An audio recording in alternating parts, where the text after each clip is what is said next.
Bienvenidos a esta charla informativa de la Maestría en Gestión de Operaciones y Logísticas Online. Vamos a hacer una pequeña revisión sobre algunos conceptos básicos de lo que es cadena de suministros, su importancia en la actualidad y algo que es muy interesante, el vínculo que tiene con el estudiar una maestría en operaciones y logística. ¿Qué es cadena de suministros? ¿Alguna vez se han preguntado qué es cadena de suministros? Revisemos un ejemplo. Recordemos que en el año 2002 el gobierno emitió una ley en la cual se exigía que todos los vehículos que circulen en el Perú deberían de tener el famoso SOAT, el seguro obligatorio contra accidentes de tránsito. La idea era proteger a todas las víctimas de los accidentes, en el caso que sucedieran, y que tengan algún respaldo, que tengan alguna protección, alguna seguridad de que iban a ser atendidos correctamente. Evidentemente, al ser un producto que podríamos calificar de commodity, era un precio fijo, obviamente los beneficios y sus características eran propias y adecuadas para los casos de los accidentes de tránsito. ¿Cómo era un SOAT? El propietario, si quería comprar un SOAT, un seguro, tenía que ir a un broker, tenía que ir a un agente o a la misma compañía aseguradora. Tenía que ir directamente, pagar en efectivo muchas veces o en algún medio de pago. El broker tramitaba el seguro ante la aseguradora y obviamente hacía los pagos, manejando los procesos que corresponden para esta situación. ¿Qué es lo que sucedía? Era una venta de un producto especializado, porque la ley así lo determina. El seguro, para ser vendido acá en el Perú, tiene que ser vendido por una persona especialista. Por lo tanto, quien lo vende tiene que ser una persona que está certificada como agente asegurador. Otro aspecto, que las ventas se tenían que hacer en las oficinas de la empresa aseguradora, en la red o en los brokers asociados. Igualmente, esto restringía porque era en horario de oficina. El vendedor, como ya lo había mencionado, era un trabajador especializado. En consecuencia, ¿qué es lo que ocurre? El costo de la mano de obra, el costo de la venta era alto. ¿Qué es lo que sucedió? Al poco tiempo que se puso en vigencia el SOAT, las empresas aseguradoras empezaron a reclamar de que el precio era muy bajo, que no cubría los costos y que el producto no era rentable. El gobierno de turno se mantuvo firme y no aceptó el reclamo, por el contrario los comprometió a que revisen sus costos y su sistema de distribución. Ahora el SOAT es rentable. ¿Por qué? ¿Qué ha pasado entre el inicio del SOAT y hoy en día? Hace algunos años atrás el SOAT no era rentable, hoy en día ya es rentable. No se han incrementado los precios. Esta es una pregunta que es muy interesante y tiene mucho que ver con los temas que estudiamos en la maestría. Veamos qué sucedió. Hoy en día el SOAT ya no se vende en los brokers, ni en los agentes, ni en las aseguradoras exclusivamente. Hoy podemos ir a los supermercados, podemos ir a las farmacias, a la cadena de grifo, a la tienda de departamentos, algo que es muy interesante. Ahora podemos comprar el SOAT las 24 horas del día, los 7 días de la semana. Ahora se pueden utilizar todos los medios de pago. Inclusive, alguno de ustedes de repente habrá obtenido los beneficios de comprar el SOAT con puntos. Ahora el SOAT hasta lo regalan como premio. ¿Qué es lo que ha sucedido? ¿Dónde está el cambio? Veamos nosotros. Primero, que ahora el SOAT se vende como un producto conveniente. Es decir, podemos ir a cualquiera de estas tiendas que vendan productos convenientes y vamos a encontrar la oportunidad y la posibilidad de comprarlos. Ya dejó de ser un producto especializado. Además, todas las tiendas donde venden el SOAT, hay algo que es muy bonito, es que atienden las 24 horas del día y son puntos accesibles. Farmacias, cadena de grifos, supermercados. Ya no necesitamos ir a a las oficinas de la empresa de seguros. Hoy en día se atienden las 24 horas del día y los 7 días de la semana. Y algo que es muy interesante, quien vende el SOAT ya no tiene que ser una persona certificada, porque al ser un commodity lo puede vender el dependiente del establecimiento. Si ustedes se dan cuenta, ha habido un cambio. El producto sigue siendo el mismo. Lo que ha cambiado es la forma de venderlo, la forma como permitimos que el cliente acceda al producto. Los cambios que se hicieron, los cambios que han hecho que el SOAT se vuelva rentable, primero se ha creado un flujo entre todos los operadores que intervienen en el suministro del SOAT, que va desde el proveedor de proveedores, la empresa de seguros, hasta el cliente de los clientes, el cliente de los grifos, el cliente de las tiendas de departamentos. ¿Qué decisiones hubieron ahí? Eliminaron las trabas, redujeron costos, aprovecharon las sinergias entre todos ellos, al final se hicieron eficientes. ¿Qué es lo que lograron? Convertir el sistema de distribución en un flujo esbelto, ya no hay desperdicios, todo es valor agregado y lo que es más importante, permitimos que el producto llegue eficientemente a manos del cliente. Se creó una cadena de suministros.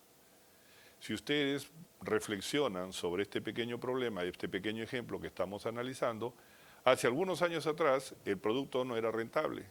Hoy en día el producto mantiene el mismo contenido, las mismas obligaciones, los mismos beneficios, se mantiene con el mismo precio, pero sin embargo, antes no era rentable, hoy en día era rentable. ¿Dónde está la diferencia? En que antes se vendía como un sistema de distribución y ventas, hoy en día se está vendiendo como un sistema, como una cadena de suministros, un sistema integrado. ¿Qué es una cadena de suministros? Si queremos entender el concepto, tenemos que revisar que son todas las etapas que están involucradas en atender a un cliente, ya sea de manera directa o indirecta, y esto implica que se deben de incluir todos los procesos necesarios que van desde la adquisición, suministro, manufactura, distribución, almacenamiento y venta al cliente. Es decir, la cadena de suministros incluye todas las funciones que se requieren para atender todos los requerimientos o la demanda de los clientes. En la cadena de suministros se parte de algo muy importante, es servir al cliente. Contra lo que mucha gente cree que la cadena de suministros es una forma nueva de ver a la logística, lo que realmente significa es que la cadena de suministros integra al cliente como parte del sistema. ¿Para qué? Para poder servir mejor. Inclusive hay magníficos autores, magníficos documentos que explican que una cadena de suministros es una nueva forma de hacer negocios, es una nueva forma de servir. Si yo paso una estructura organizacional, una estrategia de negocios, lo paso a cadena de suministros, es porque yo deseo servir mejor, voy a ser más eficiente, voy a poder llegar a nuevos mercados, voy a poder llegar o hacer que mi producto sea accesible con mejores costos y en consecuencia voy a rentabilizar o voy a ganar posicionamiento. Lo ideal sería que se mejore el posicionamiento y la rentabilidad. ¿Por qué tenemos que pasar a una cadena de suministros?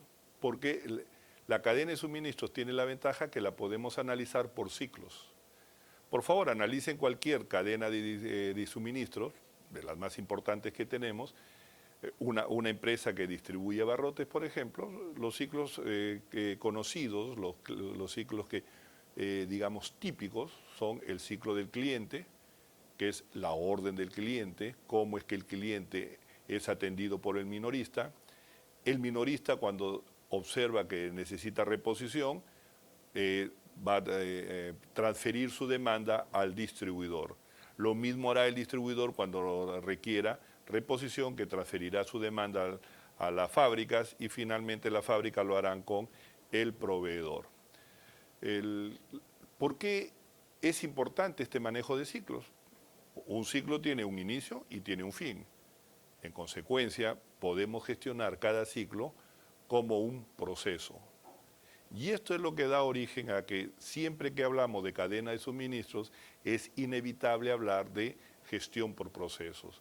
Y la importancia de la gestión por procesos es que nosotros podemos controlar la asignación de recursos, podemos analizar los rendimientos de los procesos, podemos analizar nosotros el desempeño de los procesos, la calidad, la productividad, la performance total, no solamente de un proceso, sino del conjunto de procesos como una integridad. Esa es la gran ventaja de la cadena de suministros. Y si nosotros seguimos analizando toda la estructura de los procesos y los vamos ordenando, vamos a descubrir que toda cadena de suministros la podemos clasificar o la podemos estructurar en 3 macroprocesos. El primer macroproceso es la administración de la relación con el cliente, el famoso CRM. Es decir, cómo es que nosotros vamos a atender al cliente desde la toma del pedido hasta que somos capaces de poner el producto o el servicio en sus manos, en las condiciones y en los plazos que él establece. Luego tenemos la cadena de suministros interna, es decir, cómo vamos a procesar los pedidos del cliente desde que nosotros lo recibimos, cómo lo transformamos en un planeamiento de operaciones, la programación de las actividades, la programación de los abastecimientos, los requerimientos, la programación de la producción, almacenamiento y despacho. Es decir, todo el ciclo que nosotros necesitamos para convertir el pedido del cliente en un despacho para satisfacerlo. Y finalmente tenemos el tercer macroproceso, que no viene a ser sino la administración de la relación con el proveedor, el famoso SRM. En este caso, ¿qué cosa es? Es el proceso que nosotros requerimos realizar desde que nosotros colocamos el pedido al proveedor y cómo lo transforma en bienes o servicios que nos lo va a entregar a nosotros oportunamente. Si nosotros somos capaces de integrar estos 3 procesos en uno solo, vamos a tener una cadena de suministros correctamente integrada que es capaz de servir al cliente oportunamente ofreciéndole lo que él desea. Entonces, el objeto de la gerencia de la cadena de suministros, ¿cuál es? Es ver cómo integra estos procesos, cómo lo va haciendo cada vez más eficiente y de qué manera podemos empezar a servir mejor. Este es uno de los conceptos básicos que nosotros empezamos a estudiar o que vamos a estudiar durante la maestría. Cómo funciona una cadena de suministros, qué obligaciones tiene, qué responsabilidades tiene, qué tareas tiene que gestionar. Por ejemplo, si nosotros observamos a los macroprocesos de la cadena, que son los macroprocesos académicamente establecidos y que esto va a determinar cómo debe actuar cualquier cadena, veamos, por ejemplo, la cadena del cliente, tenemos la responsabilidad de estudiar mercados, precios, las ventas, cómo vamos a atender al cliente. Y todos, si ustedes observan, cada una de esas actividades, cada una de estas funciones, no viene a ser sino parte de los contenidos de los cursos que nosotros llevamos en la maestría. Lo mismo va a pasar cuando hablamos de la cadena de suministros interna, la planeación estratégica, la gestión de la demanda, la planeación de suministros, lo que es distribución y entregas y lo que es el servicio de postventa. Podemos revisar nosotros así todos los macroprocesos y descubrimos de que cada uno de ellos implica responsabilidades, implica tareas, implica establecer procesos. Si queremos resumir qué cosa es la cadena de suministros, quiero terminar diciendo que una cadena de suministros es una nueva forma de hacer negocios. Es una forma que vamos a atender mejor al cliente y esto se tiene que reflejar en un mejor posicionamiento y en rentabilidad. Para que nosotros podamos pasar a una cadena de suministros, nosotros tenemos que aprender a estructurar nuestros macroprocesos y dentro de ellos saber integrar todas las tareas y funciones que tiene la empresa para poder lograr crear un flujo eficiente tal como lo mostrábamos en el ejemplo del SOAT. El SOAT es un ejemplo muy interesante, particularmente a mí me agrada mucho, porque refleja cómo es que un proceso muy tradicional, muy clásico, muy convencional, cuando se estructura o se traslada o se convierte en una cadena de suministros, puede pasar a ser mucho más eficiente. Y este es uno de los temas que a nosotros nos agrada desarrollar, vamos a desarrollar a lo largo de la maestría, y estas son las decisiones que vamos a aprender a tomar nosotros a lo largo de la maestría, a lo largo del desarrollo de nuestra maestría. ¿Por qué tenemos que estudiar una maestría en Dirección de Operaciones y Logística en la UPC? El objetivo nuestro es formar profesionales en la gestión de procesos operativos y logísticos que busquen la excelencia operativa de sus organizaciones, como estábamos comentando, ¿no? El ejemplo que habíamos analizado, el ejemplo del SOAT. La transformación del SOAT de un sistema de distribución, pasar a una cadena de suministro, no ha venido a ser sino reordenar los procesos que tienen todos los operadores o que todos los operadores vinculados a la distribución y venta del SOAT se ordenen, se integren con un objetivo común, servir mejor al cliente. ¿Qué es lo que se logró? La excelencia operativa. Porque antes era un proceso que no era rentable, hoy en día, gracias a esa decisión, gracias a esa transformación, se tiene un proceso que es rentable y operativamente eficiente. Lo que buscamos es que todos nuestros alumnos desarrollen habilidades en la toma de decisión, en la gestión de procesos y en la mejora de la excelencia operativa. Después de sus estudios van a obtener su diploma de Magíster en Dirección de Operaciones y Logísticas otorgado por la UPC. ¿Por qué tienen que estudiar con nosotros? Primero, la metodología es learning by doing, aprendemos haciendo. Siempre vamos a encontrar que tenemos un conjunto de actividades académicas, cognitivas y a la vez actividades que nos va a obligar a confrontar lo que nosotros vamos aprendiendo con nuestra realidad, con nuestro entorno laboral. Y, es más, nos reta a aplicar esos conocimientos en nuestro entorno laboral. La otra ventaja, que es la más importante y que hay mucha gente que le agrada, es la flexibilidad horaria. Estudiamos bajo demanda, pues vamos a estudiar, nosotros mismos pondremos nuestros horarios, nosotros mismos organizaremos nuestra agenda para ir estudiando y vamos a ir cumpliendo de acuerdo a nuestra capacidad, a nuestra disponibilidad, y obviamente seremos respetuosos con los plazos que establece la universidad. Y algo que es el beneficio y es una característica de la UPC, que toda la plana de docentes es totalmente profesionales de alto nivel, con experiencia empresarial reconocida, son profesores nacionales e internacionales. Ustedes van a estudiar en una plataforma Blackboard, que es una de las más reconocidas, más eficientes, son de las mejores plataformas de aprendizaje en línea. Es una de las plataformas que es utilizada en las grandes universidades del planeta, Harvard, Stanford, Boston. Es una plataforma totalmente amigable, muy accesible, de fácil manejo. Se puede interactuar muy fácilmente y se puede aprender a manejarla rápidamente. Y obviamente esto facilita mucho el aprendizaje de los cursos. La estructura curricular básicamente la podemos dividir en 3 segmentos. El primero de ellos se van a desarrollar habilidades en lo que es dirección de operaciones. Vamos a aprender a estudiar, vamos a estudiar y vamos a aprender todos los cursos que se refieren a la dirección de operaciones. Vamos a cómo formular una estrategia de operaciones, cómo tomar decisiones en lo que es el manejo de inventarios, todo lo que es manejo del mantenimiento, lo que es las buenas prácticas de manufactura, la producción más limpia, la gestión de proyectos. La segunda área es la dirección logística.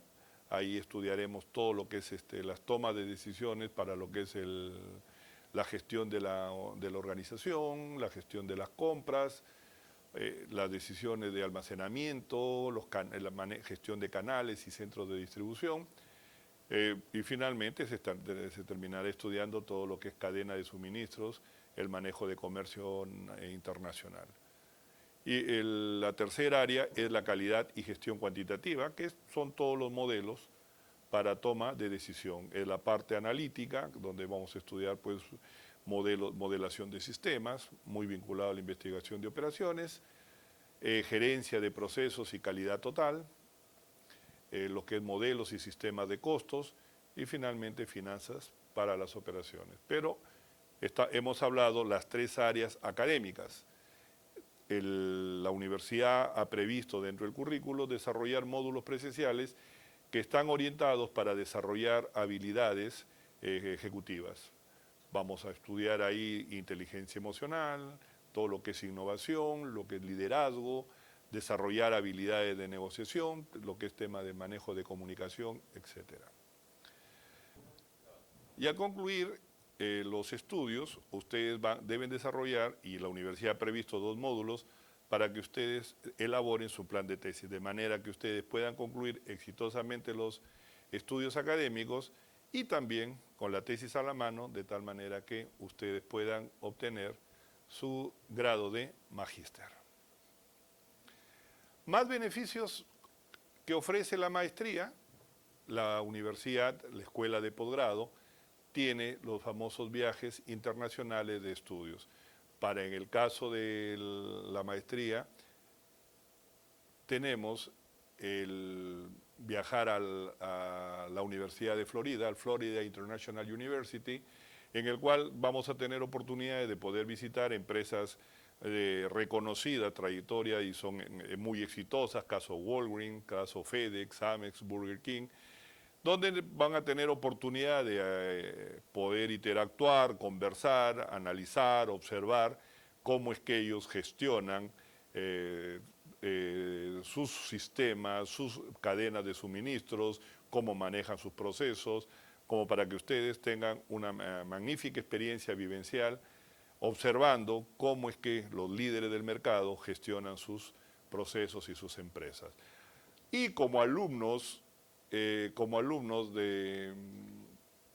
la UPC, igualmente es opcional y son opcionales todos los viajes que la universidad programa. Tienen oportunidad de ir a Harvard, pueden viajar a la semana en China y tienen todos los viajes de estudios.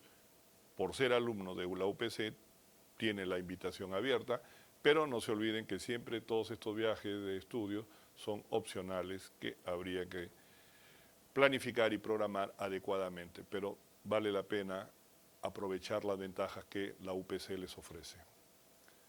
Los requisitos para poder estudiar el grado académico de bachiller o el título profesional correctamente legalizado. Obviamente, al ser un magíster, necesitamos que tengan una experiencia relevante, una experiencia significativa, no menor de 3 años. Se puede hacer una entrevista personal o telefónica. Hay una evaluación sobre lo que es pensamiento estratégico y habilidades personales, que estos ya van a hacer su primer contacto online, no tiene que ser presencial. Y finalmente hay que presentar un ensayo sobre el tema de los intereses y sobre la logística o sobre las actividades que están involucradas en los estudios de magíster. Les agradezco a todos ustedes su interés, les agradezco por su atención. Estoy muy complacido de que hayan estado con nosotros hoy día y los espero tener en línea. Tengo la suerte de ser miembro del cuerpo docente que participa en la maestría y seguramente nos vamos a estar en contacto, vamos a estar conociéndonos virtualmente y Dios mediante en su graduación. Muchísimas gracias.